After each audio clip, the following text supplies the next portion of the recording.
bitch, be quiet. Lot of niggas fake, so I'm moving in silence. All right, and we are live. What is going on? What's going on, Soul Tribe? How y'all doing? How y'all living? It's your boy. Listen, man, I got another one here. Bear with me. I'm getting things organized on the other feed, like always. You guys hit that like button. Go ahead and share the live stream. Listen, I understand. Okay. I went back and looked at the feed, and look, told you the audio is gonna be messed up. I did go talk to my son. He's gonna work with me. Hey, Xander is messing up, man. Xander. All right. That's his cue. So we're gonna try to run this again. If my audio is messed up, doesn't really matter. As long as you can hear the clips. Okay. We're doing the best we can with what we have. All right. No further ado. Let's get right into it. Let's go.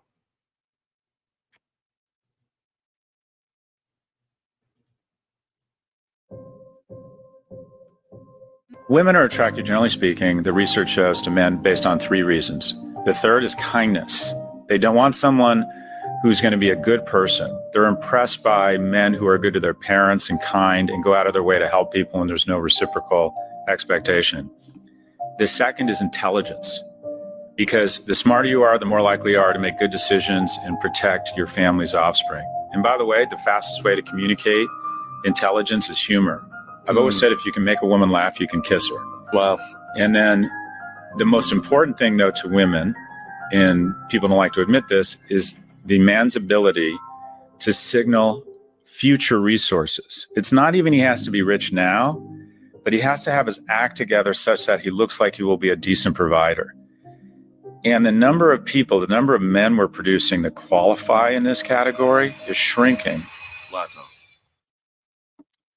Ain't lying, man. And again, the potential thing is what a lot of guys are noticing right now. Because a lot of guys, have their money together, a lot of these alpha dudes, right?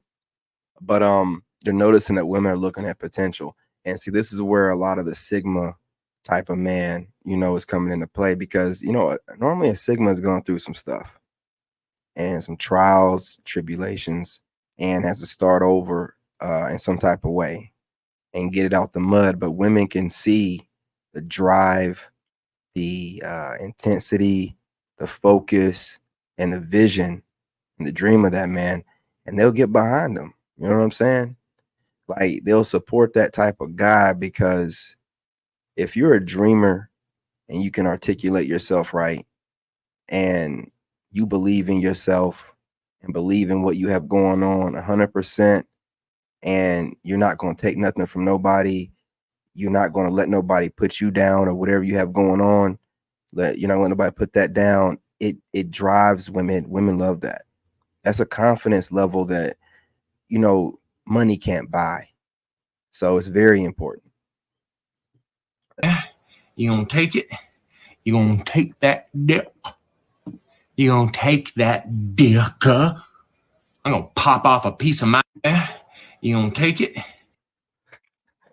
Hey, I know the women be having to talk themselves into this when I be sending those text messages, because see, if you guys don't know, women like the story, man. If you start talking to them in text about what you're gonna do and it's detailed, if you've done anything with women before, you should know how to articulate it. But if you can make it very detailed, like a story, man, and you talk about all this stuff, man, it'll get them worked up. It'll get them in the bedroom a lot faster than you think, because they want to sit there and think about stuff, imagine things. They're thinking about what you're gonna do to her that her man that she ain't told you about won't do, right? A clip that's going viral. She said, why do men stay when they're unhappy, right? Because women in relationship for happiness, men not. Men in relationship could diss minds. She didn't understand what I was saying. I ain't lying. You know what I'm saying? Two different things. You look good. I'm so happy you came. Girl, me too. She is so pretty. How's it been? How's it been? No epidural. Pushed her out. Damn near burned my pussy off. Man, her head came out. I almost closed my fucking leg. Breastfeeding, great. Nipples burn. Ouchie. When they latch and then unlatch and then relatch. Fuck is you doing? Haven't took a shit since I was pregnant. Bitch. Hemorrhoids. I want to take a shot, but I'd have to pump and dump. Wake up. Unfortunately, I ain't got pumps to be dumping. How am I still having contractions and I'm looking at the baby? You better sleep when that baby sleep. How? Bitch, I got shit to do. And when she up, I can't do shit. I sit down too long. She must be from Maryland or something. That's something they say. Maryland. I don't know where she's from. But yeah, man. This sounds horrible. Oh, yeah, man. You wouldn't be falling apart when you be having them babies, man. Whew, shit. My nigga know how to fucking slay dick, and that's why I'm crazy as fuck. Because that nigga. No accountability. No accountability. What women want. Hey, is this your dad? No, obviously not. Okay, then why are you talking to my dad and mom? Why? Because I'm allowed to. Hey, but is this your dad? Yeah? No? Yeah? No, it's my dad. Hey, is this your dad? No, obviously. Oh, man. Adorable. Free game. Dig, let me put you on game. Solve the riddle of why you misunderstood all the time. The reason why you misunderstood a lot is because you can see a world that everybody else can't see. Everybody else see grass. You see the seed in the water under the ground. So when people come to you, they come to you with surface level stuff, but you see the root of the problem. Eventually trying to do that all the time will have people thinking that you better than them, or you trying to stun on them, whatever the case may be, but that was never your intentions. This is why you misunderstood all the time, because you're gifted. You understand what I'm saying? And one thing about being gifted, the gifted always suffer from anxiety because you see a world that nobody else can see. And it's hard for you to explain because who you going to talk to about it? So what you do is try to suppress that side of you and try to be with the common folks and talk about regular stuff, but you suffer in that world because you're a giant when they're trying to run in crowds. Actually, you don't need none of them around you. You're actually the giant of the crowd, and they always see you first.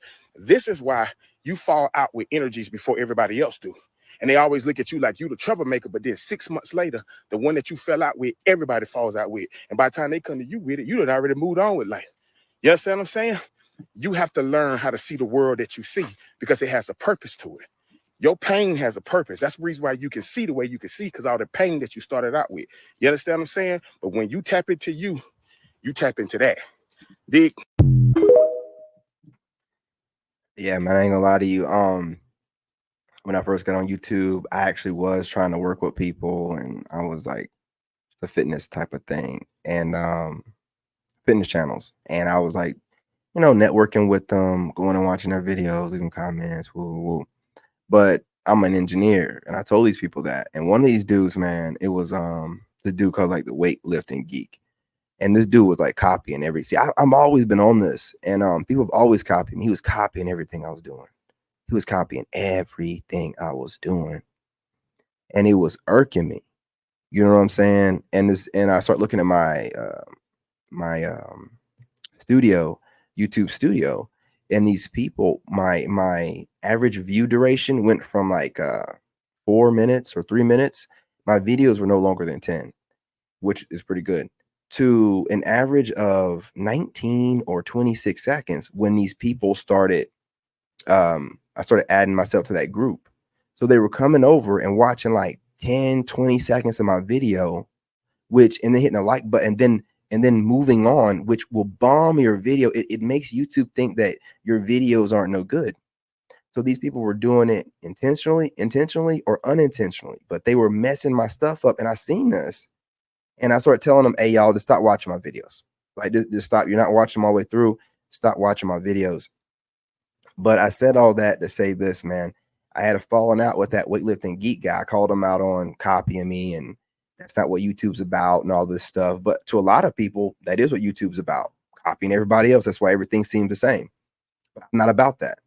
So, I was on my live stream one day. He came in on my live stream and was like, hey, what's going on, bro? It's a problem. Yeah, it's a problem. I'm done with you. Don't come around here acting like you don't know what you're doing. Anyway, long story short, after I excommunicated from that group, these people are popping back up in my feed. I guess they're checking up on me. And this dude, he used to be calling himself the weightlifting geek. There was another dude in our group called the Jay Jordan, right? This dude I'm pretty cool with. You know, we're still pretty cool. I like his videos and stuff on TikTok. But that weightlifting geek guy changed his name from the weightlifting geek to the J Mentor. So he's copying that dude called the Jay Jordan, and he changed his name to the J Mentor. And he's again, all I'm saying is everybody noticed that he was copying everybody after the fact. But I had to be the first one to notice it. They try to make me seem like, oh, he's just looking too it much into things and reading too much. Nah, man, I can tell when somebody's got a wicked spirit on them. Because there's nothing worse than having an ambitious person that don't have any creativity to them.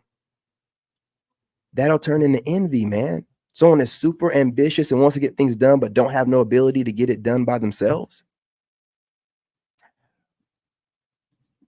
A man don't have to accept dealing with a woman with children. You don't have to accept it. There's a 18-year-old every day. There's a 19-year-old every day. There's a 20-year-old every day. And we can jump it up 3 points. There's a 23, 24-year-old every day turning 24, that 25. Age in America looking for the right man. Why are you dealing with women in their 30s that's already been ran through and want you to be stepdaddy? It is only fair to be a stepdad if the woman is giving you a service that's better than a woman without children. If a guy's coming into your life where he has to take on your responsibilities and another man's responsibility, and he has to protect you and die at any moment, somebody intrudes in the house or step up to you where he has to risk his life for you and your son or your daughter or children, yeah, you have to give him a high service, loyalty to the highest level, and he has to control all things that comes to the family. He makes the final decision. A man don't have to accept. The more educated and financially stable a woman is, the least likely she. A man. Hey, yo, it's a fact, man. Okay. Now, I'm not saying that you can't find one, but she has to be on her stuff. Like, instead of us allowing women to put these crazy, unrealistic expectations on us as far as dating, we should be putting those on them. Like, they're competing for us anyway. They're just trying to be manipulative about it. They don't want you to know they're competing for you. Right? But we know. So now that we know, we need to use that. Make them compete. If it's some single mother or something, she better be top notch, you know, like on some special forces level type of woman. You know what I mean? Like able to, you know. Hey, what's going on? All right, I'll be out there in a second. Our friends over here, man. I gotta hey guys, I gotta go. I gotta go get some gas and stuff like that. And one of my neighbors is over here right now to help me out with that. Hey Andy, I'll be right out, man.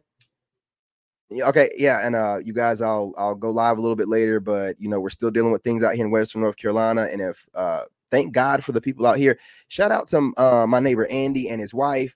You know, these people have been helping me out and my son out this entire time. Shout out to my other neighbors. It's about the people in North Carolina. You know, the service workers weren't the greatest at getting things back up, but the people out here, you know, I don't care what they're saying about anybody.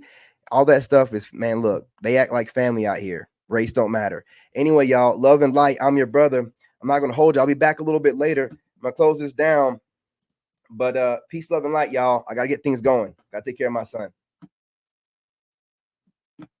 In this stream. In this game, you got to have that dog in you. Made in America.